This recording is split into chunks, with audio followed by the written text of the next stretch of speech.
Hey guys, it's Russell back, and on today's video we are going to be changing the oil in the 2006 Toyota Tundra. This has the 4.0 liter V6 engine in it. I just did a video on doing the engine flush, which I had not done previously to that. And yep, so after you do the engine flush, you need to immediately go ahead and drain the engine oil. That's what we're going to do next, and then I want to talk to you guys about why I'm changing this oil with just a little over 4,000 miles on it.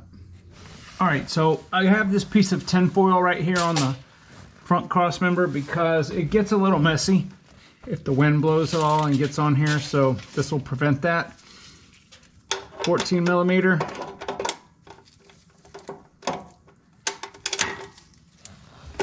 Make sure you're draining the engine and not the transmission.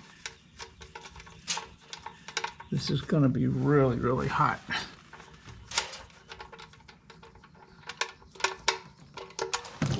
All right. Oof. Yep. It's hot.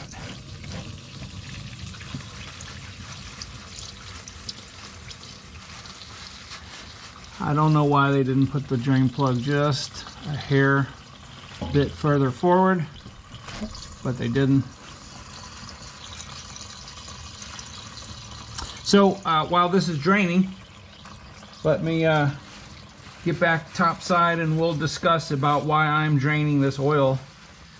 And look, it's still got a nice caramel color to it. Why I'm draining the oil now with, I'll give you the exact mileage. All right, so here is the question. Why am I changing this oil now? It has 4,527 miles on it. And this is what I put in last time. You can go watch the video. Amsoil Signature Series 5W-30. I did it exactly 365 days ago. It was June the 12th, 2021. So there's two reasons. Number one, I wanted to do the engine flush because I was not able to do that when I changed over the Amsoil. And number two, it's been a year. So what I could have done is I could have pulled an oil sample, changed the oil and filter, and ran it another year easily. I don't drive this truck a whole lot. 90% of my driving is stop and go. City type driving, so you know, 4,527 miles in a year is nothing. So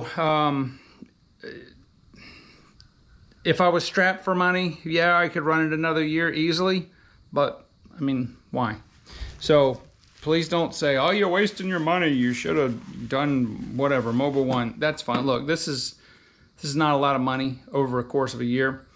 And what I want to do is I want to show you guys what it looks like inside the filter with magnets. I've had people comment saying that magnets don't do anything on filters. Well, we're going to cut this filter open. It's only got 4,500 miles. And I will show you that there will be ferrous iron particles on the outline of where the magnet is on the other side of the filter. It's just what happens. I mean, the engines wear. I don't care what kind of oil or that you're running, the engine is going to wear a little bit. And super fine microparticles that the filter can't catch, well, the magnet catches it, so why not use a magnet? Anyway, let me get the oil filter off here. All right, so I used my oil filter cutter here to slice open the top of the oil filter. And there's the little drain back valve. There's the filter element. Ah, this oil is really hot still. And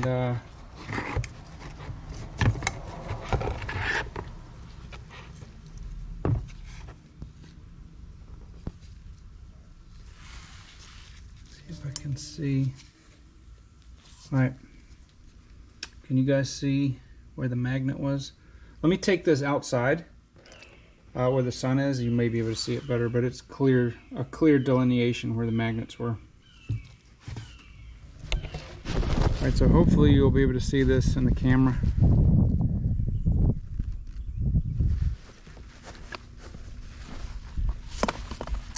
Oops. So right here is where the big magnet is. See that big magnet right there? That's the outline of the big magnet. That's just ferrous particles, iron particles that get past the filter, and then you can see the two.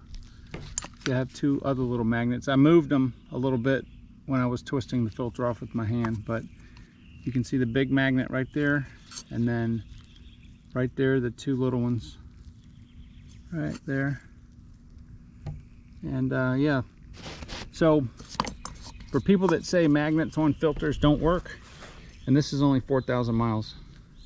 I've had filters that had 20,000 miles on it, and there's not a whole lot more ferrous particles, but there is. You know, you're gonna get some wear. It's an engine, it wears. So it's gonna wear far less with the Amsoil in there, that's for sure. But anyway, I just wanted to show you guys that. I thought that was very interesting for those that think magnets don't work. And all you have to do is just get some magnets and just stick them on the side and be done with it. So let them, that's just passively pulling out some of the ferrous particles that make it through the filter. All right, so I've got the new drain plug washer on there. Got everything buttoned up underneath. And now is the fun part. We're gonna add, I believe it's around 4.5 quarts of the Amsoil Signature Series.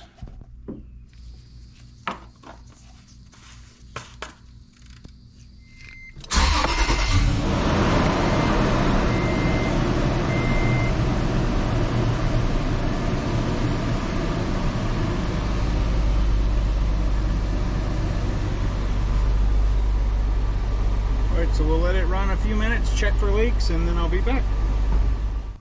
So everything's great. The level was right at the full mark. Took a little bit more than 4.5 quarts. I'm gonna say 4.75. So what I think I'm gonna do next time, I'm not gonna put enough miles on this truck to warrant an oil change more than annually. I probably will put around 6,000 miles or so on it, because I am using the truck a little bit more. But what I think I'm gonna do is I'm going to do an oil analysis. I won't do an engine flush again. So I'll do an oil analysis on there and let you guys see what the what Blackstone Lab actually says is the condition of the oil after relatively low mileage again. It probably will be more than 4,000 miles, but we'll see. But definitely, hey, listen, I'm gonna always say this: you can't change your oil too much, even with the Amsoil. If you like to run a different oil, that is awesome. I would tell you, for sure, if you're gonna run a different oil, change it sooner. I ran the Castrol GTX for decades, and that's just regular conventional oil. And I think I probably did every 3,000, maybe. Back then, in the 80s, 5,000, that was unheard of. You were destroying your engine if you did that. But oil technology's changed so much.